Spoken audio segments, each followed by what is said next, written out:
ఒకసారి ప్రశ్న అడగాల్సిందిగా విజ్ఞప్తి చేస్తాను. ఇక ఇంకొకటి కూడా ఉండాలి మన జిల్లాకు సంబంధించి. చౌటుప్పల్లో ఆ రోజు రాజగోపాల్ రెడ్డి గారు కాంగ్రెస్ మునుగోడు శాసనసభ్యుడిగా నా చేతిలో ఉన్న మైకు గుంజుకుంటున్నప్పుడు జరిగిన వాగ్వాదం రేషన్ కార్డుల పంపిణీలోనే. అక్కడ మా ఎమ్మెల్యే లేడు, నేను మంత్రిగా నేను ఈంచెల్లి పోతూ సూర్యాపేటకు పోతూ అందవే యాదాద్రి భువనగిరి కలెక్టర్ గారు, సార్ మీరు ఇక్కడ కూడా ప్రారంభించిపోండి అని అంటే, సార్ నేను సూర్యాపేటకు వెళ్ళేది ఉందమ్మా, భువనగిరి అక్కడ చౌటుప్పల్ దారిలో ఉంటుంది, అక్కడ ఏర్పాటు చేయండి, నేను అక్కడ ప్రారంభం చేసిపోతా, అక్కడ స్థానిక ఎమ్మెల్యే గారిని కూడా పిలవండి అని చెప్పి పైన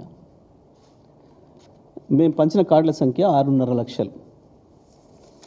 ఇంతవరకు తీసేయండి, మిగతా ఉంచండి, అది తీసేయండి. మేము పంచిన కార్డుల సంఖ్య 6.5 లక్షలు. ఓకే, 6,47,479. ఇప్పుడు మీరు ప్రభుత్వంలో ఉన్నారు, లెక్కలు ఉన్నాయి అక్కడ. దీని మీద ఎవరైనా చర్చకు వస్తే ఇక నాకు ఊరేసుకుందాం, చెప్పు దెబ్బలు లాంటివి రావు. ఒక్క చెంపదెబ్బ చాలు. ఇది మీరు తప్పని నిరూపిస్తే నేను చెంపదెబ్బకు సిద్ధంగా ఉన్నా. ఇది నిజము అని రికార్డులు చూపించిన మీ ప్రభుత్వ రికార్డులో కూడా ఉంది. అది నిజమే అయితే మీరు ఒక్క చెంపదెబ్బకు సిద్ధమా? నేను చెప్పుతో కొట్టుకోవడాలు, ఉరి శిక్షలు లాంటి పెద్ద డైలాగులు మాట్లాడను. కేవలం ప్రాక్టికల్ సాధ్యమయ్యే విషయాలు మాత్రమే మాట్లాడుతాను. చేయాల్సుకున్నాయన్నా చేసినాయైనా ఏదైనా ఓకే, సరిపోయింది అనుకుంటా మీకు. ఇక వాటి విషయానికి వద్దాం.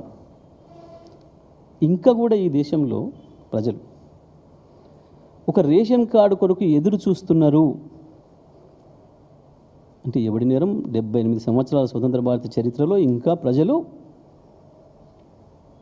అన్నం కొరకు ఎదురు చూస్తున్నారు, ఆకలితో ఏడుస్తున్నారు అని అంటే ఎవడి ద్రోహం కాంగ్రెస్ది కాకపోతే? ఈ దేశాన్ని, ఈ దేశంలో ఉన్న రాష్ట్రాలను 50 ఏళ్ళు వరుసగా పరిపాలించిన మీరు కదా ద్రోహులు. ప్రజల్ని ఇంకా పీడనలోనే ఉంచి ఇంకా ఆకలితో చంపుతున్న దానికి కారణం మొట్టమొదటి దోషి కాంగ్రెస్ పార్టీ. రెండవ దోషి